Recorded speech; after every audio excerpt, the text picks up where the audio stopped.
Hi, and welcome to another Seeking Asylum review here at Terribly Fun Films. I'm your host Bobby, and today we're looking at Sharknado 4, The Fourth Awakens. The Fourth Awakens is its actual subtitle title. I did not make that up. I'm not making a pun. That is what it's called. The movie does start off with a Star Wars style text crawl, if that tells you anything about where we're at with this film. So obviously I enjoyed the film. I am absolutely its target audience. So the question isn't whether it was good or not. The question is, how much did I enjoy it? Is it better than or worse than the previous films? Is it as crazy and manic as number 3? Do they keep going bigger and bigger? This is what we'll be exploring today. So, without further ado, let's look at Sharknado 4, The Fourth Awakens.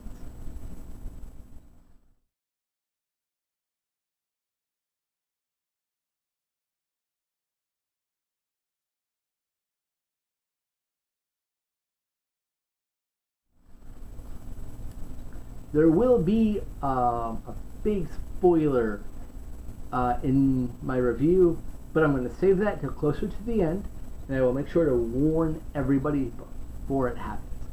So that way you can get my ideas and my thoughts on the film without needing to worry about spoilers if you haven't seen it. That being said, let's get to the spoiler-free section. Sharknado 4 picks up 5 years after the end of the third movie. Aston Reynolds has created the Aston X weather stabilizing program, which has prevented any more Sharknadoes from existing. They detect changes and fluctuations in the ocean air and stop them before funnels can form, which means tornadoes aren't being formed over the ocean, which means they're not pulling up sharks, which means the world is Sharknado free. This has made him super successful. So successful, he's now opening a brand new Shark World casino and resort in Las Vegas. Finn Shepard, along with his cousin Jim and I, are attending as the guest of honors. Finn's son Matt, returning after a 2-movie absence, he was in the first one, not in 2 or 3, is also going to be joining everyone there. Meanwhile, we have everything at Aston X, in which Colonel Gilbert and Finn's daughter Claudia are working to further advance technology and things like that to better prepare for if/when a new Sharknado hits. Over at the gala and the opening, a sandstorm hits the casino and pulls up the sharks that are living in its aquarium, and boom, Sand Sharknado, which then devastates the casino in Las Vegas. And this is all just the prologue, and it's awesomely ridiculous. We have Matt and his wife skydiving out of a plane into the pool of Shark World to make their grand entrance. We have them doing the sky jump out of the higher floors of the casino to escape the sharks. It's just craziness, and it's a lot of fun. Once that happens, opening credits, Ballad of Sharknado starts playing. The main thrust of the movie is the Shepard family trying to get back to April's Acres, which is the ranch that Finn built in Kansas, I think it was. Correct me if I'm wrong on that. To get his grandma and little Gil, the baby born at the end of Sharknado 3, is now 5 years old, to safety. Meanwhile, Aston is looking for Finn to help kind of spin his PR, since Sharknado shouldn't be happening, and they are.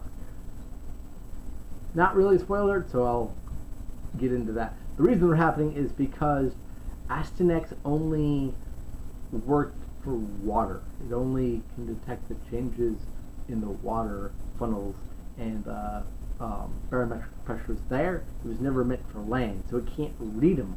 And because these are now land-based, it doesn't know what to do. That's why it's not working. So Aston needs his former high school rival, Finn, who's sort of the face of saving Sharknado, well, saving people from Sharknado, to calm the public down and make sure everyone knows Aston's got this. His company's got this. And the action is really well filmed. The special effects are pretty good. Again, this is a lower budget movie. It's an asylum movie. But they have some of the coolest designed sharks out of the entire series. There's this one sequence with a boulder-nado in which it looked like the sharks and the boulders got fused together in the actual funnel. And they're really cool to look at. In terms of the believability of the effects, that's not really the point in a Sharknado movie. They look about as good as the other films, but it's much more chaotic and crazy this go around. So the sharks are a little have more little quirks, if you will, from a design standpoint. Returning as Finn Shepard, Ian Ziering is once again a very likable, easy to root for hero, and I know he was a little apprehensive about signing on to the first film, but I'm not sure who else could play the role and make him so engaging and so likable, despite him being a hard-headed ass sometimes. He's a very stubborn man. But you want to see him succeed, because all that stubbornness comes from a place of wanting to help, wanting to do the right thing at all times. And I think he does that very well. His chemistry with the other cast members, especially those who make up his immediate family, very good. And by this point, he can say these one-liners probably in his sleep and still sound believable. Gemini is played by Masiela Lucia. I really hope I'm saying her name right. Masiela. And she's perfectly okay. Part of that's the writing, where I know nothing about this character. She's Finn's cousin, and that's literally what I know about her. That's it. So part of it's just the writing. Part of it is the actress is just okay. She's not necessarily bad. I don't recall any bad line readings, but I don't really remember anything about her whatsoever. Nothing stood out to me about her performance. Returning as Finn's daughter Claudia is Ryan Newman, who replaced Aubrey Peoples from the first movie in the third film. Again, none of the children were in the second movie. And she doesn't have quite as much to do as she did in the Universal Studios theme park that the third movie takes place in, but she's very good as this like researcher, scientist type, very believable, and it's fun to see the ways the movie will take the character and how the Sharknadoes have impacted what she would do with her life. She gets some pretty good lines and once again delivers a solid, interesting performance. Taking over in the role of Matt Shepard is Cody Lindley, who is a lot of fun here. He gets some really great lines, and he's really funny. To be noted, overall, this is probably the absolute funniest Sharknado film, and I don't just mean from a so bad it's good standpoint, which of course it is, but I mean in terms of actual joke, setup, punchline type stuff coming and going. This is probably the absolute funniest. There's so many references to other films that are used either as jokes or as throwaway gags. I'll get to that in a moment. I think Cody brings that same lightheartedness and fun that's there in the script to life really, really well. Playing his wife Gabriella is Imani Hakim, and she's really badass and fun. I liked her quite a bit. she and Cody play off each other fairly well. You can understand why they got married despite just being introduced in this film. Her character, I mean. And I wish maybe she had one or two more things to do to really show off that military training. But she's good. David Hasselhoff returns, and much like in the third film, he gives a somewhat understated, very nuanced performance. In the third film, Oh Hell No, he is a character who his son and Finn and Colonel Gilbert, had never got along though. They were very estranged for many years. So that sort of emotional climax is them going in a diner and talking everything out. And he sells it. He takes it very seriously. He doesn't really wink at the camera like he's doing in that Piranha sequel. I forget what it was called, but it was terrible. That was all just mugging and, oh, I was in Baywatch, ha ha ha. Here it's an actual performance. And he's good. He's good in the last movie. He's good here. It is kind of amusing to see him wear full-on body armor and a jetpack. But, I mean, who wouldn't want to wear those things? Tommy Davidson plays Aston Reynolds, and he's good. A few of his line readings come off as very forced, especially in the more comedic moments. He has a moment where he yells out "Buckaroo Banzai" as an exclamation of excited anticipation. And I love the idea that's what somebody would yell out. I love that weird sort of reference. I don't think he completely sells it. He doesn't.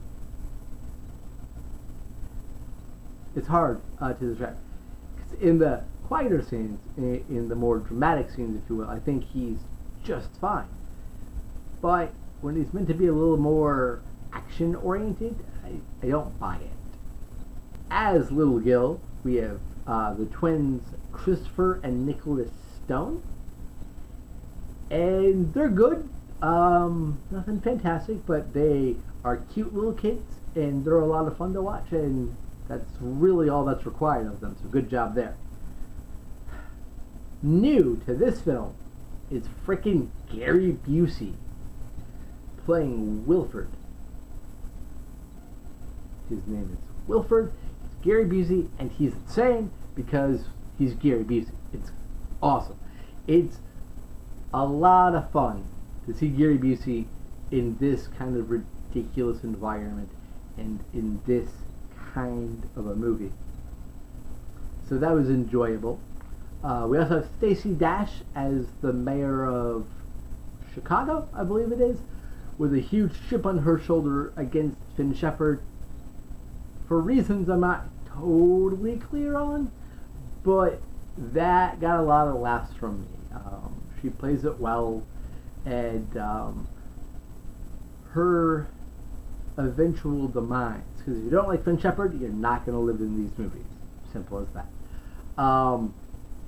Is really fun and really amusing, and ties together a whole bunch of different movie references and themes the film apes, from 1939 classics all the way up to modern day blockbusters. Having directed all the Sharknado films to date, Anthony C. Frenetta clearly understands what the audience for these films wants to see and how to best go about it. This film clearly has a bit more freedom. Each movie is clear, a slightly bigger budget, goes slightly crazier. This one's no exception. There's some really cool sequences and some really cool special effects shots that probably wouldn't have even been possible in the first one, because no one expected it to do as big of a cult type thing that it became. It was unheard of. So now they have a bit more freedom, and that shows. The action is quick and easy to follow, with one exception. The movie is never boring. It just moves.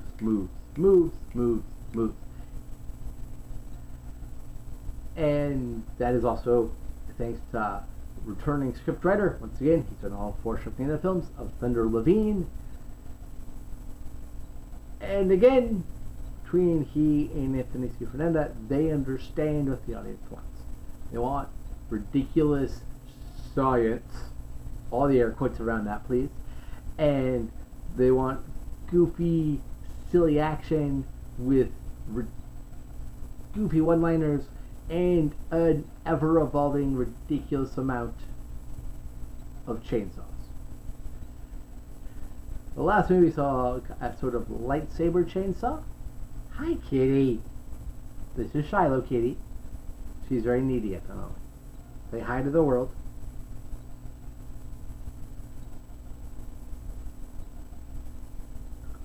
And this one sees a frickin' broadsword type of chainsaw molded after Kylo Ren's kinda stupid lightsaber in The Fourth Awakens. It's pretty freaking fun.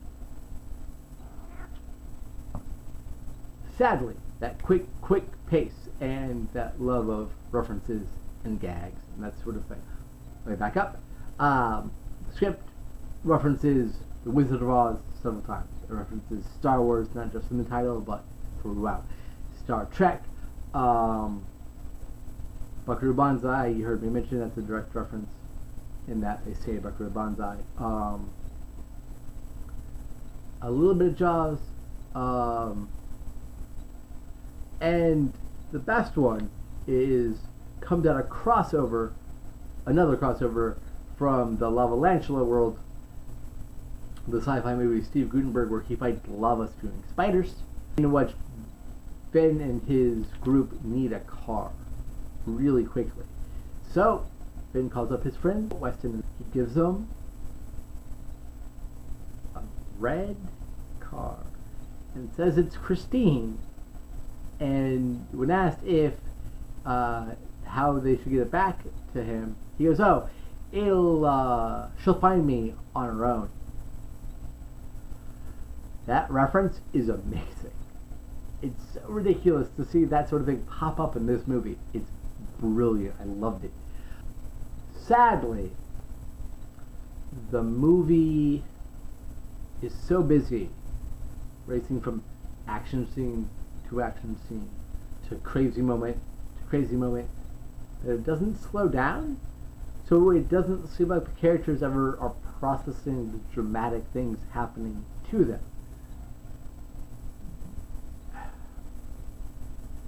I can't give any examples without spoiling certain things. So to sum up, the movie is very good.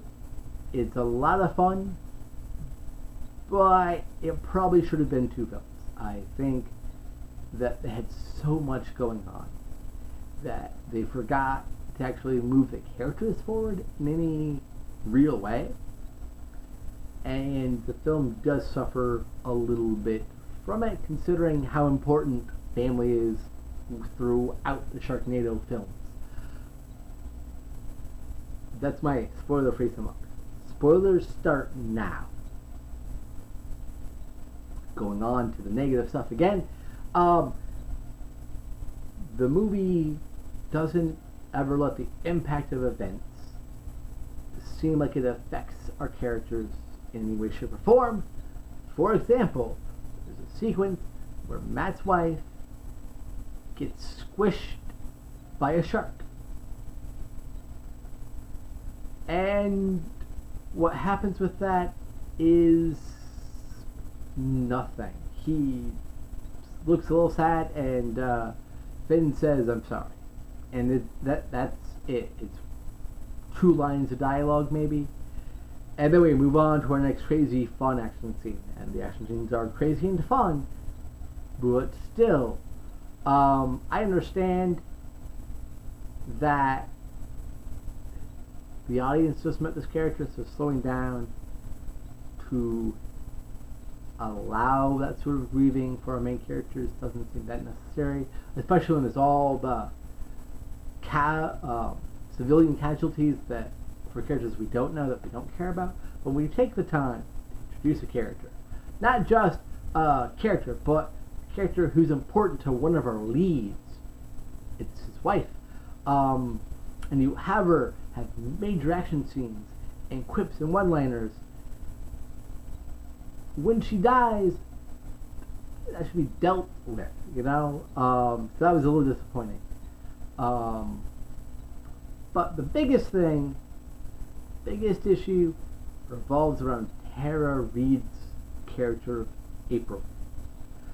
I didn't really want to bring up her during my talking of the cast bit because I didn't want to spoil that she's alive.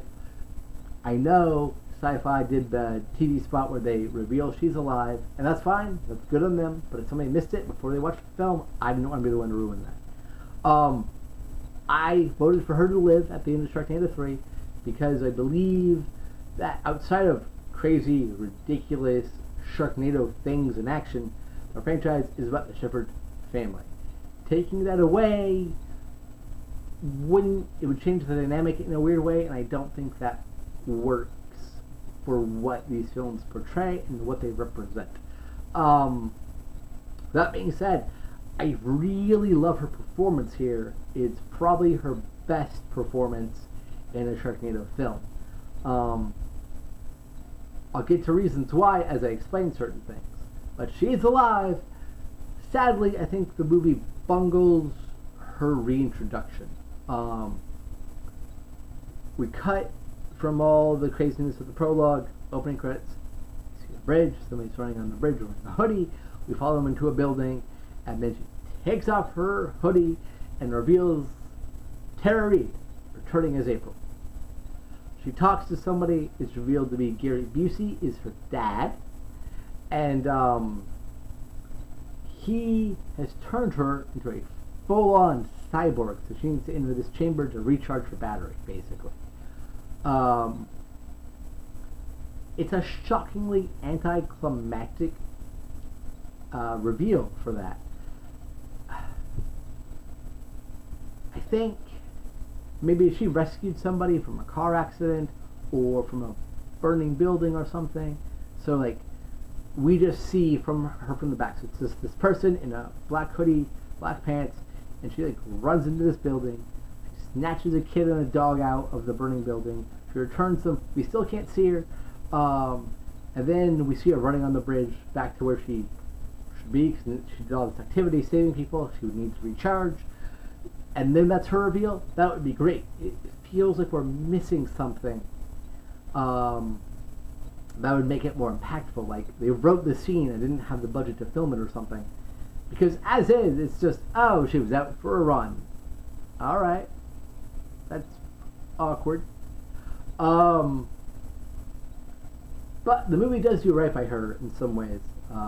Before I sound like they completely ruin her character. They don't. Big spoilers. So, April is under the impression that her entire family is dead. Instead of her being the one squished by the falling shuttle pieces, she, because her dad, Gary Busey's Wilford character, who's a mad scientist in every aspect, tells her that. So, what actually happens is that she does get hit with the falling debris from the space shuttle at the end of the film. She's in a coma for 4 years. And for 4 years, Finn is by her bedside. He still goes and does everything, but he's at the hospital as much as he can be, hoping she wakes up. Gary Busey, after 4 years, convinces Finn to take her off of life support. He then steals the body and turns her into a full-on cyborg. Not just with a chainsaw hand that she gets in the second film, but it now has a blowtorch and a lightsaber and multiple kinds of chainsaws. It's awesome. She has jet feet. She has jet feet and super strength. She's basically the Terminator. And she now uses the Force. I'm not joking about that. It's insane and it's awesome. So she believes they're dead. Finn Shepard and their kids believe she's dead. And I like the meeting here. There's an action scene. She's rescuing people. She stops a car from being picked up by a funnel, brings it back down, and in it are Colonel Gill and Claudia, father-in-law and daughter, respectively. And the surprised look on everyone's face is really good and interesting. They then go to where Finn is to show him that April's alive, and we have this very sweet scene on a plane where they discuss what happened and why. We eventually all make it back to Gary Busey's mad scientist lair, I guess, for lack of a better term, his laboratory. And they go, "Why'd you do this?" And that's it. Like, that's it. It's one question asked like twice by two different people. And that's all the fallout we get from him having lied to everybody for a year. Everybody. He knew Finn and everyone were alive. So he was lying to April. He was lying to them by saying April is dead. There's no time to explore this. I feel like we missed a massive opportunity to be very interesting and very engaging direction at this idea that a mad scientist is doing this sort of stuff. And going into the next film, he feels spurned by the family that should have loved him because of that sort of thing, and he's the one who creates a man-made Sharknado. That would be awesome, like it's a revenge thing, specifically out for Finn Shepard and April now. But no, they slightly berate him by asking why he did this, and that's it. There's no comeuppance. It's not that gratifying from a character standpoint. However, April can now fly, which is a really bad effect, but it's a really funny sequence and a really enjoyable sequence, so I won't complain about it too much. I think the movie should have been two films because it has all this going for it. It's all the Las Vegas stuff, the Aston X stuff.